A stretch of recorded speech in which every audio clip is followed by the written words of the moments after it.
Dear students, आइए मोहम्मद अताउल्लाह। मैं उम्मीद करता हूँ कि आप सब लोग बेटा खैरियत से होंगे।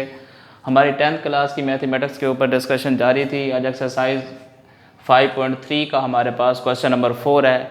इससे पहले कुछ चीज़ें आपको मैं क्लियर करवाना चाहूँगा कि उसमें वेन डायग्राम है। वेन डायग्राम एक इंग्लिश मैथमेटिशियन था जॉन वेन, उसके नाम से ही इसका जो है ना जी नाम रखा गया है, वेन डायग्राम उसने ही। तो इसमें 4 आपके पास तरीक़ाकार हैं इसके। फर्स्ट आपके पास डिसजॉइंट है, सेकंड आपके पास ओवरलैपिंग है, आपके पास थर्ड ये है सबसेट का, और ये आपके पास 4 है, यानी 2 सबसेट हैं।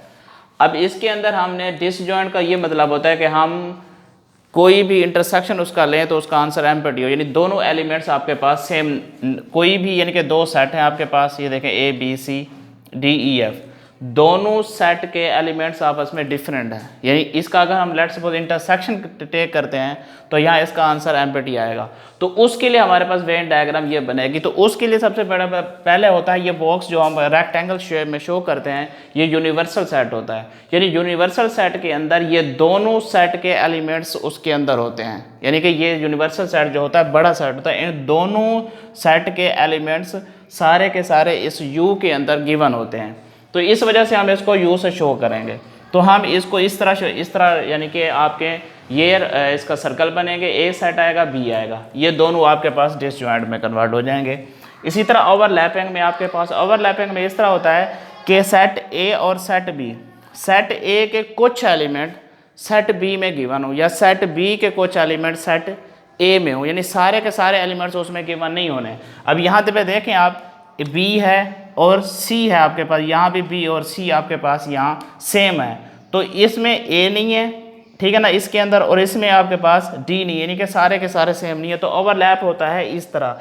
ये यूनिवर्सल सेट आपने लाजमी राइट करना है, और रेक्टेंगल शेप में ये इस तरह आपके पास, यानी दोनों हम सर्कल को 2 सेट्स होंगे, उनको आपस में एक दूसरे के ऊपर ओवरलैप कर देंगे। तीसरा आपके पास ये होता है कि ए सब सेट है बी, यानी ए इसका क्या मतलब होगा, ए के ऑल एलिमेंट्स बी में गिवन होंगे, ए के ऑल एलिमेंट्स बी में गिवन होंगे, लेकिन बी के जो है ऑल एलिमेंट्स गिवन नहीं होंगे ए के अंदर। देखें ए यहाँ पे है, बी यहाँ पे, ए एंड बी यहाँ है, सी और डी नहीं है।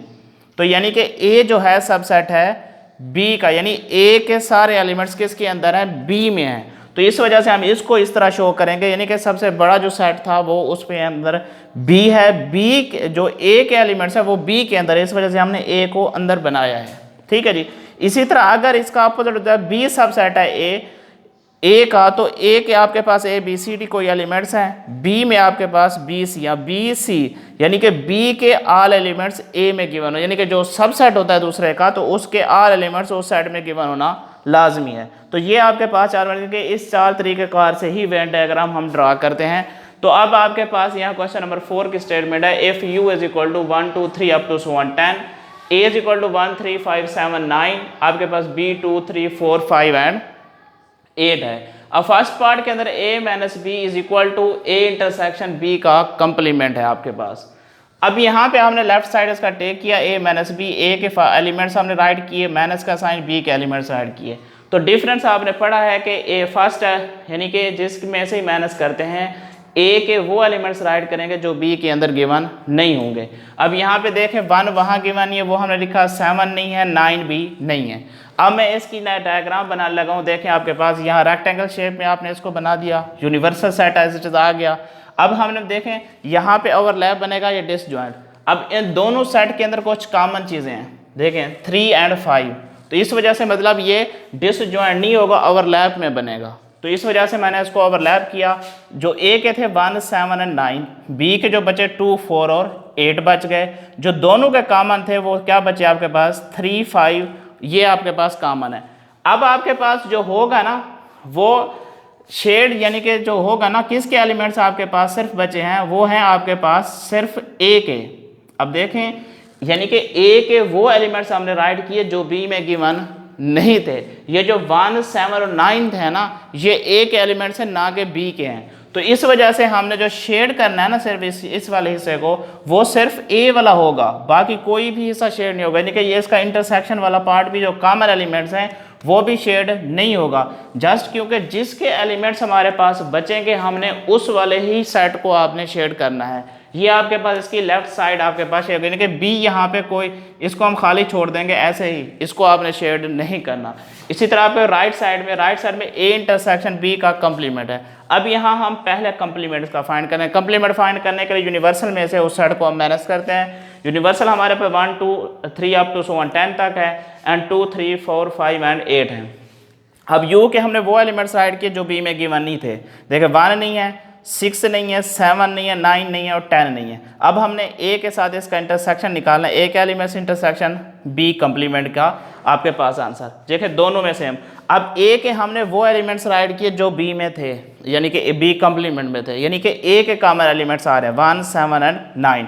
इसी तरह हमने यहाँ पे आपने लिखना है, ये आपके पास ए के आगे ए के वही है 1 7 9, जो कॉमन दोनों के थे ना वो क्या है आपके पास, उधर भी आपके पास 3 5 थे, इस 2 4 8 आ गए। हमारे पास जो यहाँ पे बचे हैं ना, तो वो सिर्फ आपके पास ए के एलिमेंट्स बचे हैं। दोनों की देखें शेप आपके पास सेम है शेप, ठीक है जी। तो दोनों के आंसर भी सेम हुए, तो सो हमारे पास left hand side is equal to right hand side. Pause करो। हाँ जी बेटा, हमारे पास हमने उसका पार्ट नंबर फर्स्ट किया, पार्ट नंबर थर्ड है, पार्ट सेकंड उसी की तरह का है।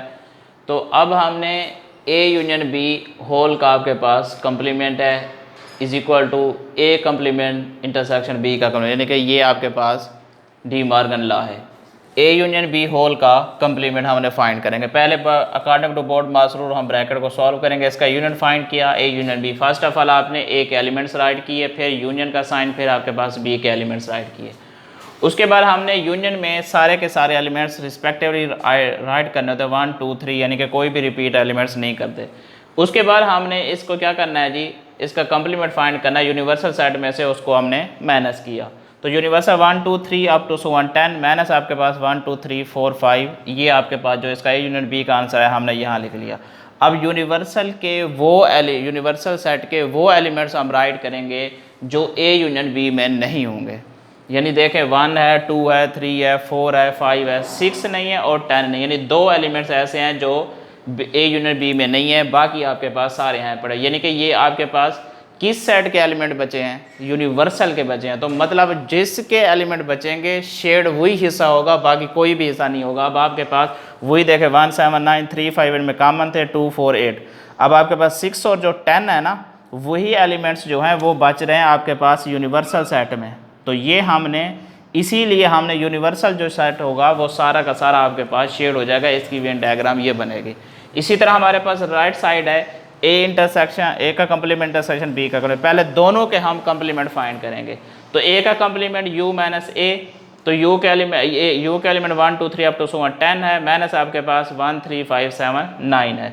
अब आपके पास यू के वो एलिमेंट्स राइट किए जो हमारे पास किस में ए में नहीं थे, तो 2 4 6 8 एंड 10। इसी तरह बी का कंप्लीमेंट फाइंड किया यू माइनस बी, तो आपके पास यू के 1 2 3 अप टू 10, बी के 2 3 5 8 आपके पास, इसमें से 1 6 7 9 एंड 10। अब इसका हमने दोनों का क्या फाइंड करना है, इंटरसेक्शन, ए का कंप्लीमेंट इंटरसेक्शन बी का कंप्लीमेंट। आपके पास ए कंप्लीमेंट का आंसर 2 4 6 8, यानी ये भी यूनिवर्सल सेट के एलिमेंट्स हैं और इसके ये भी यूनिवर्सल सेट के एलिमेंट्स जो बचे थे। तो आपके पास दोनों का हमने क्या करना है, इंटरसेक्शन निकालना। तो इंटरसेक्शन में आपके पास देखें यहाँ 6 दोनों में कॉमन है और आपके पास कौन सा जी 10 भी दोनों में है, इसके अलावा और कोई नहीं है। तो हमें एज इट इज़ उसी तरह उसकी भी आपके पास वेन डायग्राम बनेगी, यानी कि सिर्फ यूनिवर्सल सेट को ही हम उसके क्या निकालेंगे, उसको शेड करेंगे, बाकी वैसे का वैसे हमने उसका बाकी खाली छोड़ देना है, उसको कुछ भी नहीं करना, मतलब शेड। तो इसके दोनों आंसर बाकी सेम है। सो लेफ्ट हैंड साइड को राइट, बाकी मतलब क्वेश्चन वही था जो हम करते आ रहे हैं, सिर्फ एक चीज़ नहीं थी जो वेन डायग्राम वाली थी। तो मैं उम्मीद करता हूँ आप लोगों को समझ आई होगी और नेक्स्ट इसके पार्ट बाकी कीजिएगा। अगर किसी को भी कोई अगर वहाँ पे कन्फ्यूजन हो तो वो पूछ सकता है। ओके, अल्लाह हाफिज़।